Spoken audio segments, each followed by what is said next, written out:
Setelah ditetapkan menjadi tersangka, kubu Roy Suryo memainkan framing baru. Kali ini mereka menyeret nama Presiden Prabowo Subianto. Mereka menuduh Prabowo campur tangan di kasus fitnah ijazah palsu Jokowi, sehingga polisi menetapkan Roy Suryo CS sebagai tersangka.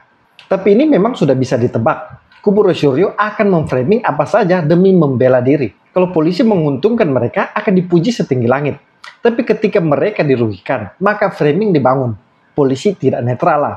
Prabowo ikut bantu Jokowi lah, dan sebagainya. Intinya, semuanya salah, kecuali kubu mereka. Saya juga akan tampilkan video Egy Sujana yang mengaku takut dipenjara lagi. Dia memilih lari ke luar negeri dan tidak akan kembali ke Indonesia. Ada juga video netizen yang mengejek Roy Suryo setelah sah menjadi tersangka. Karena publik sudah lama menanti penetapan tersangka ini. Diketahui kasus fitnah ijazah palsu ini sudah berjalan sangat lama. Sudah 6 atau 7 bulan lebih. Tapi kini akhirnya semua pendukung Jokowi gembira ketika penyidik berani menetapkan Roy Suryo CS menjadi tersangka. Tidak perlu berlama-lama, ayo kita simak bersama.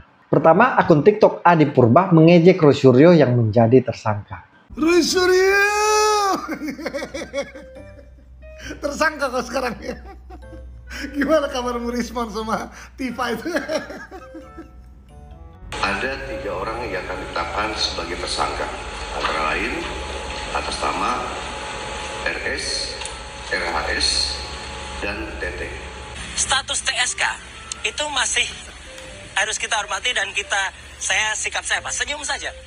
TSK itu adalah salah satu proses, ya. Masih nanti ada status menjadi, misalnya lanjut itu baru menjadi terdakwa, baru lanjut lagi menjadi terpidana. Sikap saya apa?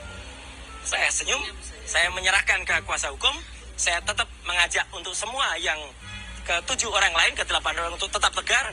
Ini adalah perjuangan kita bersama rakyat Indonesia. Alah Roy Suryo, gak usah sosok tegar lah kok. Keluarkan aja kalau mau nangis, air matamu keluarkan aja biar ada lega gitu. Jangan ditahan Roy Suryo, nangis aja nggak apa-apa. Gak usah malu, emang masih punya malu. Pokoknya penetapan tersangka Roy, Rismon, Tifa ini harus kita rayakan kawan-kawan. Aku pokoknya hari Senin ini, pokoknya makan enak sekantor ku traktir semua. Makan sate kambing sama tumpengan.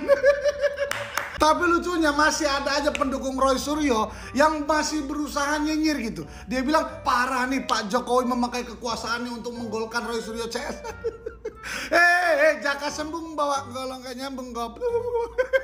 Buat pendukung Roy Suryo nih denger ya, catat bila perlu ya. Roy Suryo dan kawan-kawan hari ini jadi TSK tersangko ya oleh Polda Metro Jaya itu karena ulahnya sendiri. Ngapain dia nuduh-nuduh tanpa bukti, tanpa dasar. Dia fitnah, dia jelek-jelekin Pak Jokowi, terus ngembang lagi ke Mas Gibran. Awalnya cuma ijazah, sekarang skripsi, banyak kali ceritanya. Jangankan Pak Jokowi mantan presiden, aku pun orang biasa atau siapapun lah yang udah capek-capek berjuang skripsian sampai lulus dapat ijazah terus dibilang dengan gampangnya dan tak ada bukti begitu, ijazahmu gak asli kan? Hah?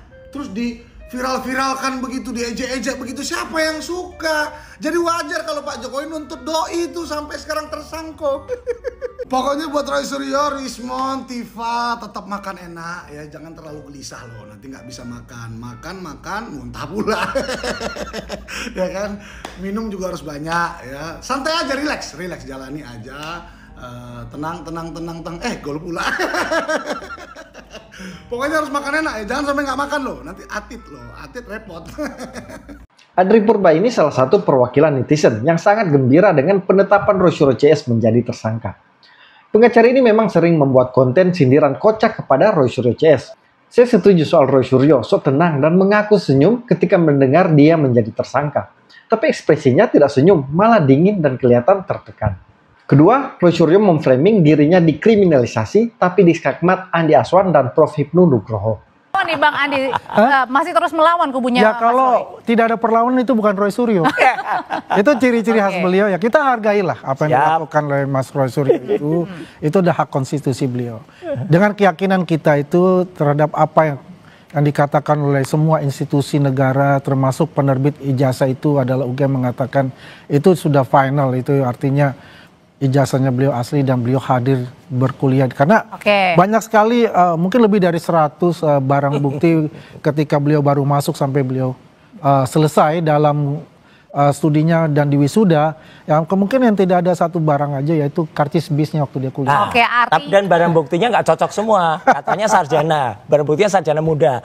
Biaya pembiayaan semesternya hanya sampai semester 2. KKN-nya tidak cocok waktunya. Itu kan bisa kan dilihat dari UGM, kan UGM sudah mengatakan kita punya nih dari 1 sampai akhir, nanti UGM dibuka kalau oknum di pengadilan. Nggak apa-apa buka. Kalau gitu, ijazahnya ada nggak di pengadilan? Oke, kalau gitu saya mau nanya ke Prof Hipnu. Prof Hipnu, sebenarnya di mana sih unsur pidananya? Padahal ini kemudian tadi berkelit bahwa Mas Roy bilang bahwa ijazahnya ini diambil dari media sosial ya, salah satunya. Itu makanya mohon maaf untuk Pak Kapolda ya, Pak Irjen Asep ya, tolong nasihatin benar abuannya benar nggak? Informasi yang masuk ke Irjen Asep, saya mengedit ya, saya dan pada itu mengedit kemudian ijazah, kemudian mengedarkan palsu. Wow, itu kebohongan publik. Tidak ada yang namanya kami mengedit sama sekali. Jadi ini jangan menimbulkan kesalahan, dan karena gara-gara diedit itu katanya itu yang menjadi alasan unsur untuk penetapan menjadikan tersangka. TSK. Salah besar Bapak. Jangan mau ditipu anak buah Bapak. Kalau gitu menurut Prof Hipnu sendiri di mana unsur pidananya sehingga membuktikan bahwa Roy Suryo CS ini masuk dalam unsur pidana, termasuk juga dengan pengenaan pasal Undang-Undang ITE dalam kasus ijazah palsu Pak Jokowi ini, tudingan? Ya, gini Mbak. Ini yang menarik. Jadi pertama kan 310, 311 dalam KUHP. 310 itu sebagai pencemaran nama baik. Pencemaran nama baik itu bersifat subjektif terhadap pengadu, yaitu Pak Jokowi, terhadap ucapan-ucapan, tindakan-tindakan yang merasa diri Pak Jokowi menjadi tercemar. Itu yang potensi kayaknya agak sulit untuk terbantahkan. Anda adalah penetapan Anda sebagai tersangka ini tidak tepat pasalnya. Sangat tidak tepat, dan itu harus batal gugur demi hukum, dan itulah nanti ada langkah upaya apa yang akan dilakukan. Ya Pak Andi silakan. Bang Andi, sebenarnya kemarin pada saat Anda dimintai keterangan oleh media adalah bagaimana respon Anda terkait dengan tudingan atau sangkaan atau Mas Roy Suryo yang sudah ditetapkan sebagai tersangka. Anda bilang Pak Jokowi sudah siap memberikan ijazahnya, menghadirkan ijazahnya di persidangan. Jadi kalau tadi dibilang Mas Roy bilang itu adalah bohong, belum tentu? Jadi Audrey, pokoknya apa yang dikatakan oleh Roy Suryo dan kawan-kawan itu hak dia untuk defend. Dia mau plot twistnya kan paling jago plot twist ini, ya kan? Apakah dia punya komunikasi dengan Pak Jokowi? Kan enggak. Yang komunikasi kan adalah saya. Pak Jokowi mengatakan, saya siap apabila diminta oleh pengadilan untuk membuka semua, saya akan buka di depan pengadilan. Dari jasa SD, SMP, SMA sampai S1. Itu jelas itu. Mengatakan saya. Di mana? Di Solo mengatakan. Ya. Jadi itulah. Ya, kalau Roy Suryo mengatakan bohong-bohong, ya memang ini metomania namanya. Ya, jadi sekali lagi, ini jahat banget ya. Di era yang lalu, era Jokowi saja, itu sudah ada 2 anak bangsa kemudian dikriminalisasi. Sekarang akan ada 8 yang dikriminalisasi di era Pak Prabowo. Jadi apa kata dunia internasional? Jadi Anda anggap ini adalah kriminalisasi pasal penyelundupan, karena ada penyelundupan 2 pasal ITE. Ya biasa begitu. Kalau sudah katakanlah ya, dengan pertimbangan-pertimbangan oleh penyidik bahwasanya ini masuk ke pasal ini, itu kan dengan penelitian yang sangat mendalam, dengan juga masukan dari para saksi-saksi ahli untuk itu. Banyak loh saksi ahli yang masuk di situ. Kalau kita lihat ada berapa? Ada 130 semua. orang gitu kan. Artinya yang di situ sudah tetap yang dimasukkan pasal-pasal itu sudah mulai proses gitu loh. Ya kalau mereka mengatakan, wah ini selundupan dan ini, ya itu kan bisa diuji nanti di pengadilan untuk masalah itu. Yang penting sekarang itu ya siap-siap aja lah Mas Roy, makan yang enak kayak gitu ya. Ya terus juga jangan lupa bawa koper lah nanti pas pada pemeriksaan sebagai tersangka. Bang Andi, sebenarnya menurut Bang Andi sendiri bagian yang mana sih yang kemudian akhirnya ini menjadi bukti kuat bahwa Mas Roy ini kemudian ya layak ditetapkan sebagai tersangka. Ini bagian yang mana? Karena kan Mas Roy sendiri bilang ijazah ini diambil dari media sosial politik PSI. Data-datanya juga diambil dari KPU pusat dan daerah. Bagian yang mananya? Ya kalau kita lihat ya, dari mensreanya pertama, Mas Roy ini bukan 2025 loh. 2020, 24 Wah, itu enggak itu. 2020 itu dia sudah melakukan ini palsu. penelitian terhadap itu ada pengkhianat itu palsu kalau itu. Jadi saya udah bisa paham untuk itu. Kalau dikatakan apa saja yang dikatakan ditentukan untuk itu, ya itu kan nanti prosesnya itu nggak bisa dibuktikan itu bohong. Ya kan Ya. Tapi menurut kalau Anda saya kan apanya? ya kalau saya sih pasti ya itu undang-undang ITE-nya itu sangat kuat. Nah, itu yang salah. Ya, undang-undang ITE-nya tadi kan Pak Prof Ibnu juga mengatakan pasal 310 itu. Nggak apa-apa. Nah, itu juga salah satu penguatan. 310, 311 oke. Jadi yang intinya adalah ya itu saya tadi saya bilang ya udah tarung aja tuh nanti di pengadilan. Tarung tapi tidak boleh Ya kan? dikriminalisasi kalau pakai Nah ini kan 325. selalu mengatakan begitu ada setiap Ini setiap yang kriminalisasi sudah di lah. status tersangka kriminalisasi ada kriminalisasi. Pasal penyelundupan Selalu katanya. pasal Tersangka penyelundupan nggak apa-apa. selalu dikatakan Tapi seperti tidak itu. Di sini Rosario masih mencoba memframing bahwa dia dikriminalisasi. Bahkan secara jelas dia menyinggung Prabowo dengan menyebut ada 8 orang yang dikriminalisasi di era Prabowo. Tapi begitulah Roy Suryo, hanya pintar melakukan framing, seolah-olah dia korban. Padahal Prof Ibnu sudah mengatakan jelas tadi, bahwa soal pencemaran nama baik Jokowi itu agak berat Roy Suryo CS menghindar. Saya setuju juga dengan Andi Aswan, lebih baik Roy Suryo sekarang makan enak saja, karena di penjara makanannya tidak enak. Ketika Rismon mulai gelisah dan tersinggung, Andi Aswan tertawa. Terhadap hal itu semua sudah selesai untuk itu, ya tinggal saja bagaimana pertarungan nanti di pengadilan. Begitu Reza. Ya, baik. Bang Andi, tadi juga dikatakan bahwa pemeriksaan saksi selama ini tidak berimbang. Menurut Bang Andi sendiri seperti apa, Bang? Bagaimana tidak berimbang? Tertera ada kata dia, kalau kita kan semua itu menyerahkan kepada pihak kepolisian. Ya, tidak ada intervensi dari kita untuk apa.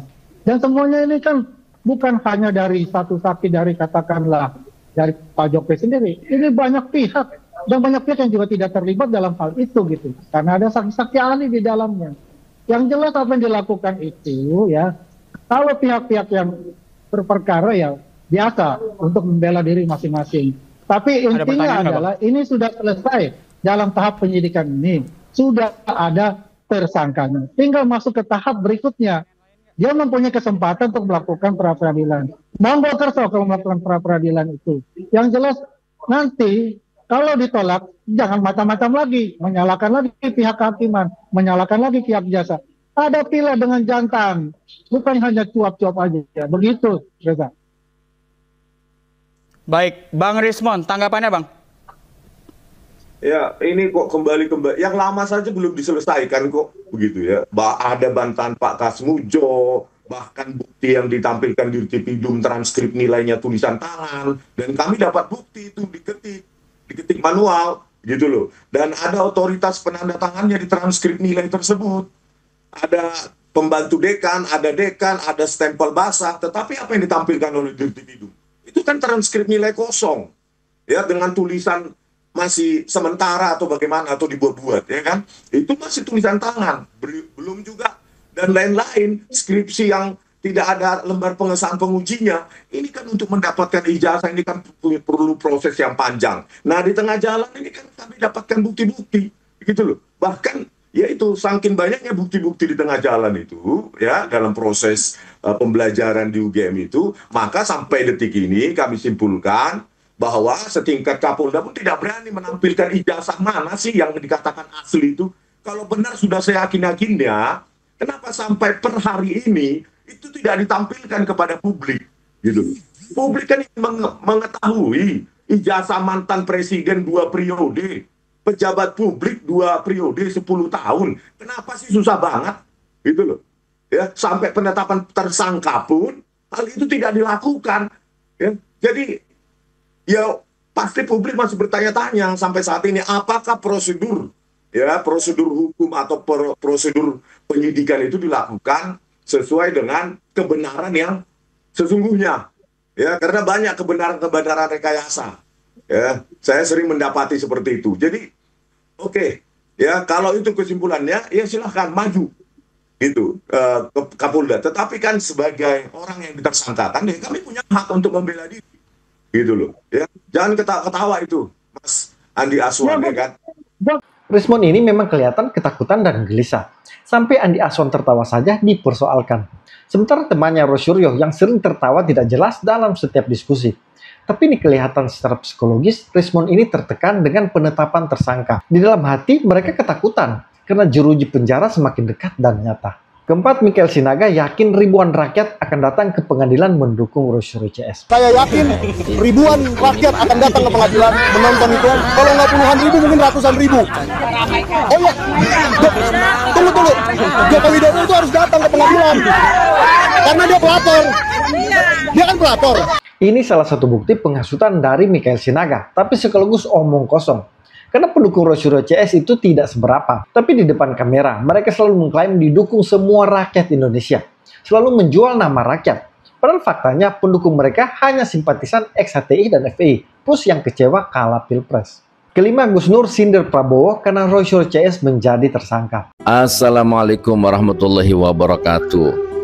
Akhirnya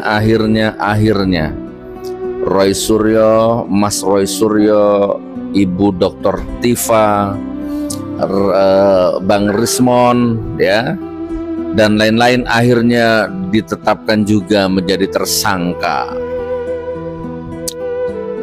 Oke, saya nggak panjang lebar. Intinya begini. Jadi ternyata walaupun ganti presiden, walaupun sudah ganti rezim, ternyata sama saja, ya. Hukum benar-benar belum ditegakkan. Hukum benar-benar masih menjadi alat kekuasaan. Sudah ganti presiden, sudah ganti rezim. Mengerikan benar-benar nasib bangsaku ini. Gus Nur ini memang tidak pernah insaf dari perbuatannya. Padahal dulunya mengaku dia tidak ikut memfinda ijazah palsu Jokowi, tapi hanya Bambang Tri. Dia mengaku hanya menyediakan podcast. Dia ini mirip Michael Sinaga. Karena di luar podcast, mereka tetap aktif membangun narasi bahwa ijazah Jokowi palsu. Jadi Gus Nur ini memang masih perlu diberikan pembinaan tambahan di lapas. Percuma dia mendapatkan amnesti dari Prabowo. Keenam, Refli Harun bela Roy Suryo yang menjadi tersangka. Kasus ini kan sebenarnya mudah sekali. Justru sekarang apa yang dikatakan RRT itu ya sudah cetowelo-welo bahwa ijazah itu palsu. Kenapa kemudian tiba-tiba dinaikkan kasus pencemaran nama baik? Makanya semalam ketika saya berbicara dengan Roy Suryo di sini, ya, saya justru mengkhawatirkan konstelasi politik yang kelihatan Prabowo menjadi backup dari Jokowi dalam kasus Wus. Saya ambil tanggung jawab. Nah, ini memberikan kesan bahwa memberikan kesan kepada penegak hukum kelihatannya, wah, ini bos baru gue ini kelihatannya masih satu napas sama Jokowi. Karena itu kemudian ada akselerasi penetapan tersangka sebagaimana diminta oleh para pendukung Jokowi. Jadi kita berbangsa dan bernegara ini ya agak miris jadinya. Bayangkan bagaimana orang, ya, yang meneliti atau mempertanyakan dokumen publik seperti kata Roy Suryo tiba-tiba dijadikan tersangka. Itu kan dokumen public document yang bernama ijazah Jokowi itu. Tidak ada kemudian itu merupakan data atau dokumen pribadi karena sudah digunakan dalam proses berpemilu, baik di Wali Kota Solo, kemudian DKI, dan juga pemilihan presiden tahun 2014 dan 2019. Dan yang diteliti adalah dokumen yang sama. Kenapa kemudian dikatakan misalnya menggunakan dokumen tanpa izin, misalnya pasal yang dikenakan itu kan pasal begitu. Kemudian mengoprak-aprik dokumen sehingga seperti apa begitu. Coba kita lihat, ya, selain pasal penghinaan dan fitnah. Jadi sobat sekalian, pasal penghinaan dan fitnah itu tidak berlaku kalau itu bisa dibuktikan bahwa itu untuk kepentingan publik. Tidak perlu heran dengan Refli Harun, karena dia memang tidak netral. Malahan dia bagian dari tim Roy Suryo. Lihat saja, di mana ada Roy Suryo pasti ada Refli Harun. Bahkan sampai menghina makam Ibu Jokowi, Refli Harun juga ada di situ.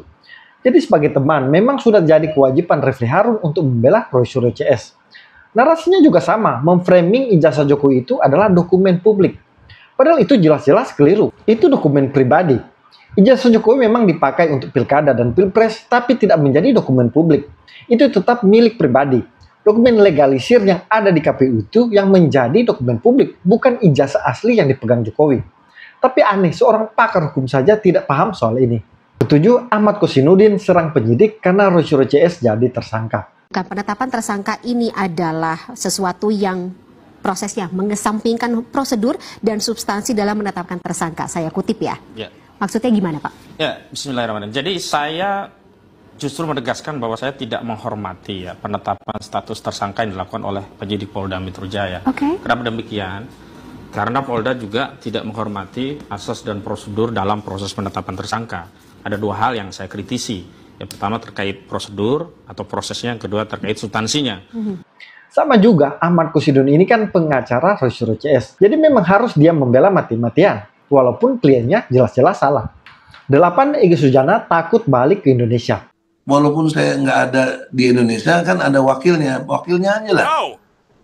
Saya lebih milih di sini dulu karena unpredictable-nya nasib atau kepada keadaan saya yang tidak pasti. Saya yang udah 3 kali di penjara, nggak mau di penjara lagi saya mau lawan aja terus. Sampai dijemput nggak apa-apa. Ya. Tapi kalau saya di Indonesia, belum apa-apa udah ketangkep lagi, ngapain blow on namanya. Saya lawan, makanya saya mau ke amnesti, mau kemana lagi juga ayo kita jabanin gitu. Egy Sujana ini memang penakut. Hanya mulutnya besar kalau di depan media. Aslinya dia penakut. Lihat saja, dia mengaku tidak mau lagi di penjara. Jadi memilih tetap di luar negeri. Tapi di satu sisi, Egy Sujana sudah paham kalau memang dia akan menjadi tersangka. Dia tidak akan lolos bersama Roy Suryo CS. Jadi walaupun di luar negeri, Egy kau akan tetap ditangkap. 9, Muhammad Taufik serang Prabowo. Polda Metro Jaya sudah berubah haluan, dan kapan berubah haluannya? Polda Metro Jaya berubah haluannya setelah membaca sikap Prabowo. Yang awalnya Prabowo seolah diwakili oleh Purbaya, ya, berapi-api mau memberantas korupsi, termasuk mafia minyak, ya, kemudian juga bus, ya, dan anggaran-anggaran lain. Tetapi sepertinya Purbaya sudah 3 hari ini lenyap, dan diakui atau tidak, disadari atau tidak, penetapan tersangka Roy Suryo CS ini bagian dari membaca arah angin. Ketika arah anginnya Prabowo ini terang-terangan mendukung Jokowi, ya pada akhirnya semua orang berubah sikap, ya. Sekarang berubah sikap. Jadi tidak bisa tidak perubahan sikap yang terjadi pada kepolisian yang kalau kita lihat 6 bulan ya, April, Mei, Juni, Juli, Agustus, September, Oktober, ya sudah 6 bulan itu. Baru hari ini tanggal 7 November diambil sikap. Nah, saya menganalisa dulu ada 3 analisa. 1, perubahan sikap ini terjadi karena membaca arah angin. Jadi Pak Prabowo yang dulu sih didengungkan sebagai macan Asia, ternyata sekarang menjadi tukang cuci piring gitu, tukang cuci piring Jokowi. Nah, Muhammad Taufik ini masuk dalam kelompok Roy Suryo. Jadi tidak heran kalau dia membela Roy Suryo. Tapi narasi saatnya dia memframing penetapan tersangka Roy Suryo ada campur tangan Prabowo. Karena Prabowo menurutnya mendukung Jokowi. Jadi polisi juga akhirnya menetapkan Roy Suryo CS menjadi tersangka. Malah dia menyebut Prabowo tukang cuci piring, bukan lagi macan Asia. Ini tentu penghinaan dan contoh framing sesat yang dimainkan kubu Roy Suryo. 10, Ruslan Buton ikut serang polisi karena Roy Suryo CS jadi tersangka. Lembaga kepolisian kembali menunjukkan arogansinya melalui Polda Metro Jaya dengan menetapkan 8 tersangka Roy Suryo CS terkait dugaan ijazah palsu Jokowi. Ijazah misterius yang tidak pernah dipublikasikan. Ini tindakan arogansi, tindakan yang sangat menjijikkan yang dilakukan oleh lembaga kepolisian di tengah sorotan publik terhadap kinerja kepolisian yang saat ini sedang menjadi sorotan. Semestinya lembaga kepolisian fokus dalam upaya reformasi yang sedang digaungkan oleh Presiden Prabowo, bukan malah menambah pekerjaan baru dengan mengambil sebuah langkah ceroboh menetapkan 8 tersangka kasus ijazah Jokowi. Mereka hanya ingin mencari kebenaran. Jika memang mereka ditersangkakan, pastikan ijazah itu dipublikasikan. Setelah dipublikasikan, akan ketahuan palsu atau tidak. Jika para penggugat menilai bahwa ijazah itu setelah dipublikasikan ternyata ada indikasi kepalsuan, buktikan melalui sidang pengadilan. Nanti dalam sidang pengadilan akan ada uji forensik, uji lab, melibatkan semua ahli-ahli yang independen. Sehingga akan terjawab palsu atau benar. Jika memang palsu, maka Jokowi harus dipenjara. Dan jika benar, ternyata ijazah itu ijazah asli, kelompok 8 ini penjarakan. Tetapi kembali lagi, pertanggungjawabannya harus secara real, terbuka, transparan, tidak sembunyi-sembunyi. Tiba-tiba ada yang ditersangkakan, padahal barangnya pun orang belum tahu seperti apa. Ini kezoliman yang tidak bisa dibiarkan. Tentunya publik, masyarakat Indonesia menginginkan lembaga kepolisian tegak lurus demi hukum, demi bangsa dan negara. Sangat disayangkan, kembali lembaga kepolisian dicoreng dengan cara-cara yang tidak semestinya dilakukan. Ini lagi salah satu pendukung Roy Suryo yang intelektualnya rendah. Ruslan Buton memframing bahwa polisi arogan dan menjijikan karena menetapkan Roy Suryo CS menjadi tersangka. Ruslan Buton ini lupa bahwa dialah yang arogan dan menjijikan. Ruslan Buton ini pecatan TNI AD karena kasus penganiayaan hingga menyebabkan kematian seorang petani di Ternate, Maluku Utara. Padahal petani itu hanya mencuri singkong, tapi dipukul hingga meninggal dunia. Tapi sekarang dia sok tampil paling suci dan benar. Kalau kita amati, pendukung Roy Suryo CS ini memang orang-orang tidak lurus.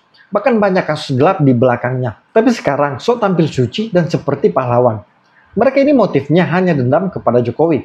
Tapi ketika menjadi tersangka seolah-olah dikriminalisasi. Jadi kepada Roy Suryo CS, kalian puas-puaslah menikmati waktu bersama keluarga. Karena saya memprediksi kalian akan lama di penjara. Dan kepada teman-teman, tolong sebarkan narasi-narasi seperti ini sebagai bentuk perlawanan kita. Karena orang-orang seperti Roy Suryo CS ini tidak pernah kendor menebarkan framing jahat. Jadi kita juga tidak boleh lelah. Karena narasi hanya bisa kita lawan dengan narasi. Salam kontra narasi.